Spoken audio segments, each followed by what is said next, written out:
Bonsoir. Aux États-Unis, le Midwest a encore été violemment touché par une tornade. C'est les hautes températures qui augmentent sur les rivages allant du Mexique à la Virginie et qui se confrontent aux températures froides et rocheuses. De plus, on note la présence d'un front froid extrêmement actif qui a traversé la Floride hier. Résultat, ça met en place un vaste système dépressionnaire dans les plaines, donnant naissance aux tornades.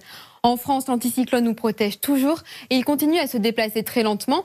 Il est localisé en Belgique, ce qui lui permet d'assécher encore plus les masses d'air du nord-est.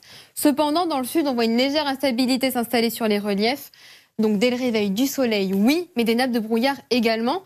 Elles se concentrent surtout dans le nord-est, sur la Normandie, la région parisienne, les Hauts-de-France et le Grand Est. On en voit aussi dans le Rhône-Alpes et dans les vallées de l'Auvergne. Des nuages bas sont visibles sur la Côte d'Azur, mais pas d'inquiétude. En fin de matinée, le brouillard se sera dissipé. Il ne restera vraiment que quelques passages nuageux pour le nord du pays. Et partout ailleurs, un ciel bleu et du soleil. En ce qui concerne les températures, on aura 13 à Rouen, 14 à Tours, 16 à Nice, ainsi que 17 degrés à Ajaccio.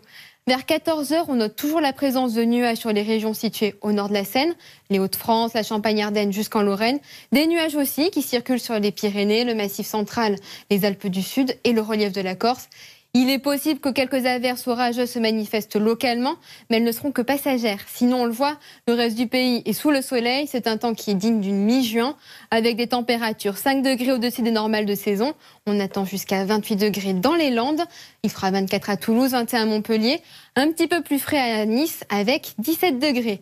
Dimanche, il fait encore plus chaud. Ce sera la journée la plus estivale de la période. On note quand même des ondes orageuses au niveau des Pyrénées, les Alpes du Sud et le relief de la Corse, et des nuages sur les Côtes d'Armor, le Finistère et le Morbihan. Lundi, l'anticyclone poursuit son déplacement vers l'est et on en voit un nouveau se centrer à l'ouest de l'Irlande. Résultat, arrivée des perturbations. Elles concernent surtout le Poitou-Charentes, les Pays de la Loire, la Bretagne, le centre, la région parisienne, les Hauts-de-France et le Grand Est. Mardi, les températures continuent de chuter. Les nuages se répandent sur l'ensemble des régions. Ils délaissent un petit peu plus les côtes, notamment le pourtour méditerranéen grâce au Mistral et à la Tramontane. Sinon, toujours des averses orageuses sur l'ensemble des reliefs montagneux. Mercredi, nouvelle perturbation touche les régions qui vont de la Bretagne jusqu'à l'Alsace. Au sud, retour du soleil avec une légère remontée des températures. Jeudi, progression des nuages à l'intérieur du pays. Des averses possibles sur le nord-est. Et vendredi, le temps reste mitigé. Tout de suite, retrouvez Scène de ménage suivie de votre série télé Elementary. Passez une excellente soirée sur M6 et à demain.